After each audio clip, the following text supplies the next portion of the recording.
இன்றைக்கி வந்து கல்யாண ஸ்டைல் சாம்பார் பண்ண போகிறோம். அதை நீங்கள் ஒரு டைம் செஞ்சு பார்த்துட்டு பிடிச்சிருந்தா வந்து சேனலை சப்ஸ்கிரைப் பண்ணி லைக் பண்ணி பாருங்கள். அதுக்கு நான் இப்போ வந்து கொஞ்சமாக தேங்காய் எண்ணெய் தான் இதுக்கு சேர்க்கணும். தேங்காய் எண்ணெய் சேர்த்துட்டு ஒரு ஸ்பூன் சீரகம், கால் ஸ்பூன் வெந்தயம் போட்டு நல்லா பொரிச்சு எடுத்துக்கோங்க. அப்படியே சைட் பை நான் குக்கரில் வந்து 1/2 டம்ளர் பாசி பருப்பு, பச்சை பயிறு சொல்லுவாங்களா அது, அப்புறம் பாசி பயிறு, அதுக்கப்புறம் துவரம் பருப்பு சேர்த்துருக்கேன். இது வந்து நீங்கள் 3/4 டம்ளர் எப்படி வேணாலும் ரேஷியோ எடுத்து 4 விசில் விட்டு எடுத்து வச்சுக்கோங்க. அப்படியே ஒரு கைப்பிடி சின்ன வெங்காயம், கருவேப்பிலை போட்டு நல்லா வாருங்க. அதுக்கப்புறம் கொஞ்சம் 2 முருங்கைக்காய், கொஞ்சம் அவரைக்காய் போட்டு நல்லா உப்பு போட்டு மஞ்சள் பொடி போட்டு நல்லா கிண்டி விடுங்க.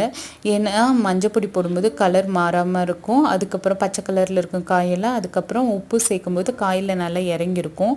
நான் வந்து அந்த துவரம் பருப்பு அதெல்லாம் அவிய வைக்கும்போது கொஞ்சம் மஞ்சள் பொடி, உப்பு, கொஞ்சோண்டு தேங்காய் எண்ணெய் சேர்த்து 4 விசில் விட்டேன். அதையும் நீங்கள் குக்கரில் போட்டு நல்லா எடுத்து வச்சுக்கோங்க, மசிச்சு வச்சுக்கோங்க.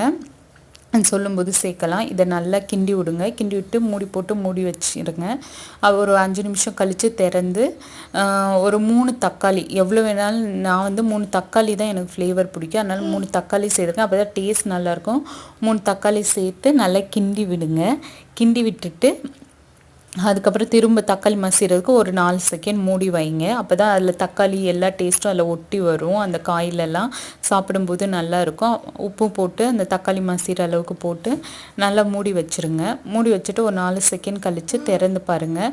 திறந்து பார்த்துட்டு நான் இதுக்கு வந்து சக்தி மசாலா இருக்குல்ல, சாம்பார் மசாலா, அது ஒரு ஸ்பூனு இது காஷ்மீரி மிளகாய், அதுக்கப்புறம் 2 ஸ்பூன் மல்லிப்பொடி போட்டு நல்லா கிண்டிடுங்க. இது 3 மசாலா மட்டும்தான் நான் இதில் சேர்க்குறேன். முன்னாடி மஞ்சள் தூள் சேர்த்துருக்கோம், அதையும் மூடி வைங்க. அப்போ தான் காயில் ஒட்டி நல்லா டேஸ்ட் இருக்கும்.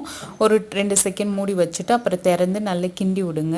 கிண்டி விட்டு இப்போ நம்ம பருப்பு அவிய வைக்க சொன்னேன்ல, அதை வந்து நல்லா மசித்து தண்ணி ஊற்றி விடுங்க. தண்ணி தேவையான அளவுக்கு கூட்டி வச்சுக்கோங்க.